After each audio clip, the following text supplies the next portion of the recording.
Hello everyone and welcome to my channel called Demon Storytime. Thank you so much guys for coming to my channel, for supporting me, for your likes, for your comments, for your generous donations. All information about donations you can find down below in comments. Today we keep reading this book called Grimm's Fairy Tales. And our story is Snow White and the Seven Dwarfs. One winter's day, a queen sat by a window, sewing. She accidentally pricked her finger with the needle and saw how beautiful the red looked against the dark ebony window frame and the white snow. A few weeks later, the queen had a baby girl. She had skin as white as snow, lips as red as blood, and hair as dark as ebony. Ebony? I'm not sure. The queen called her Snow White. Sadly, the queen died soon after, and the king married again. His new wife was beautiful but cruel. She couldn't bear for anyone to be more beautiful than her. She knew witchcraft, and she had a magic mirror that she would ask, "Mirror, mirror on the wall, who is the fairest of them all?" And the magic mirror would answer, "You, O queen, are the fairest of them all." And the queen would admire her reflection and smile.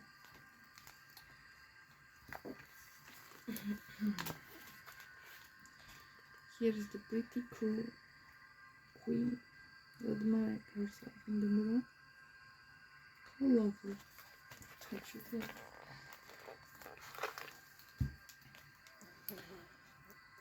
But one day, when Snow White was 17, the magic mirror replied, "You, O queen, are very fair, but Snow White is the fairest of them all." I guess it's wrong answer. The queen was shocked, full of envy and hatred. She called a huntsman and said, "Take Snow White into the forest and kill her. Bring me her hair, her heart as proof." The huntsman was terrified of the evil queen and dared not disobey. He seized Snow White in secret and carried her off to the forest. But he could not bring himself to kill the beautiful weeping girl. Instead, he told her, "Run away and never come back, for the queen wants to kill you." The huntsman slew a young boar and took its heart back to the queen, saying he had carried out her wishes. And Snow White disappeared through the trees as fast as her legs could carry her. She ran and ran until evening began to fall. Then she stumbled across a little cottage, and she was so exhausted that she went in to rest. Everything in the cottage was small, but very neat. There was a table laid with 7 little plates, 7 little knives and forks and spoons, and 7 little mugs.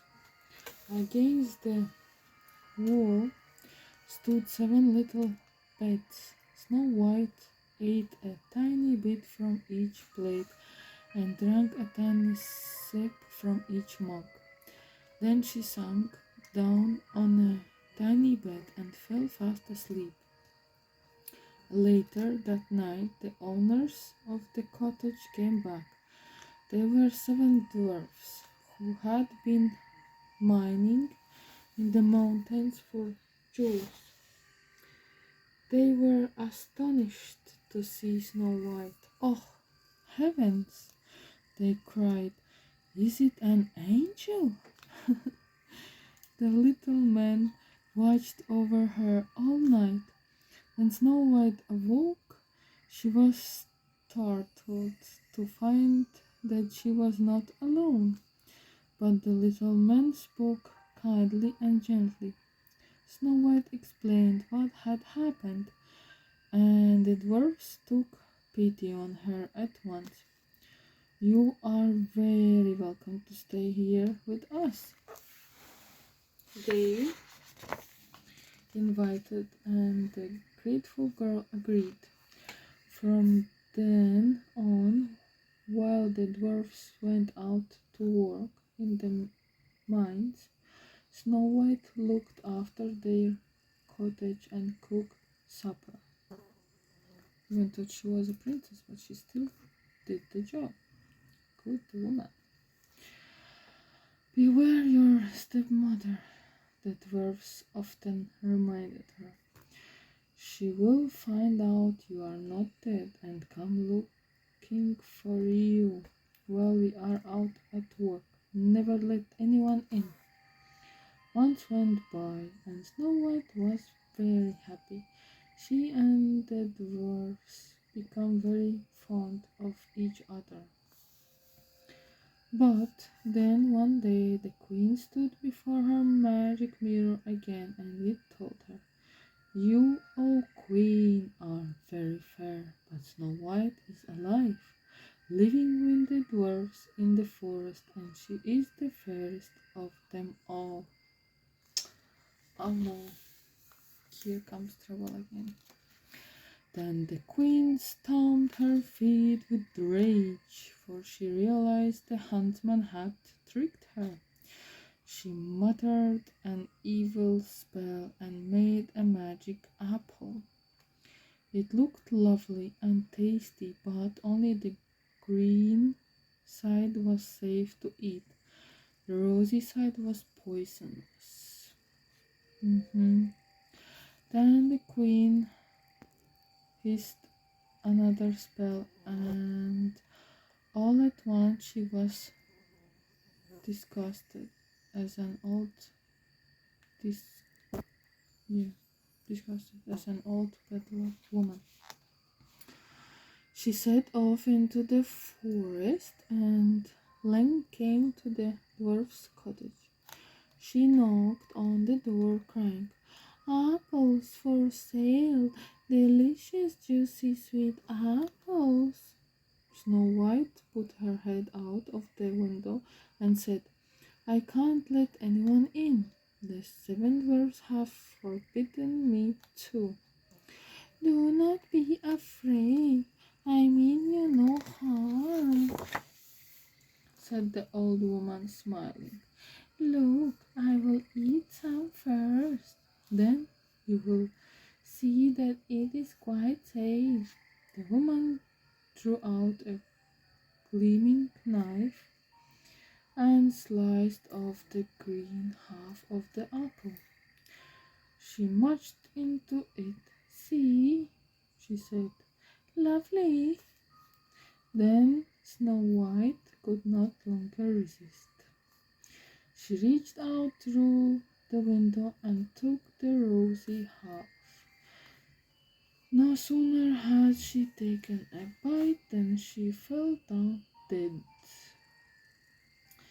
The disgusted queen laughed a dreadful laugh and hurried back to the place.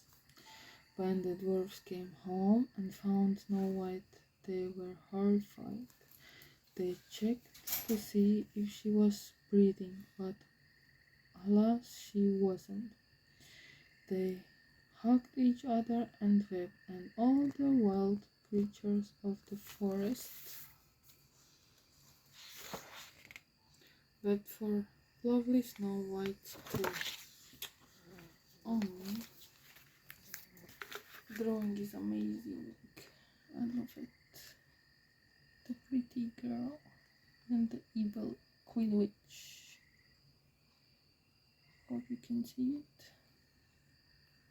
How lovely is it? Yeah.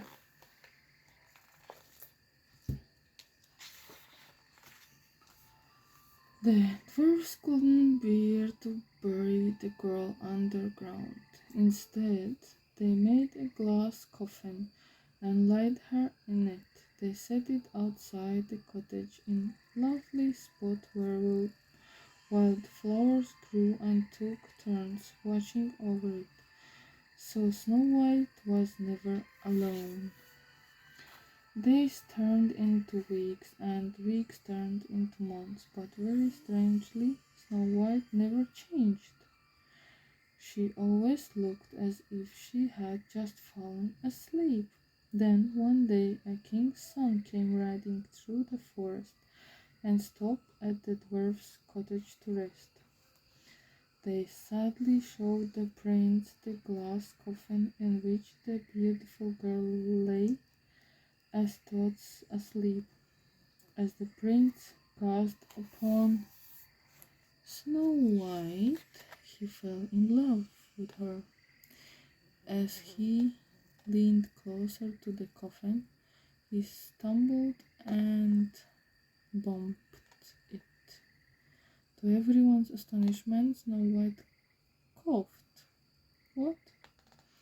The piece of apple had been stuck in her throat and now came flying out. She opened her eyes and sat up. That's a miracle!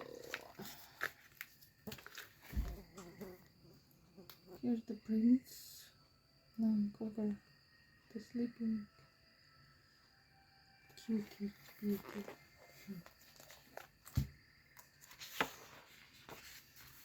The prince insisted on taking Snow White back to his place to recover.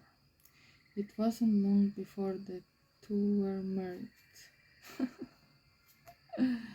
and the dwarfs were guests of honor at the wedding. Meanwhile, Snow White's stepmother was asking her mirror, mirror, mirror on the wall, who is the fairest of them all? The magic mirror replied, the new queen Snow White is the fairest of them all, and there's nothing you can do about it. The wicked woman began to burn with fury, so hotly that her magic set her on fire. Ouch! Before long she was just a pile of ashes, and she could never harm Snow White again. Well, that's a very good ending. That's it, my dears. Thank you so much for coming, and see you next time. Bye!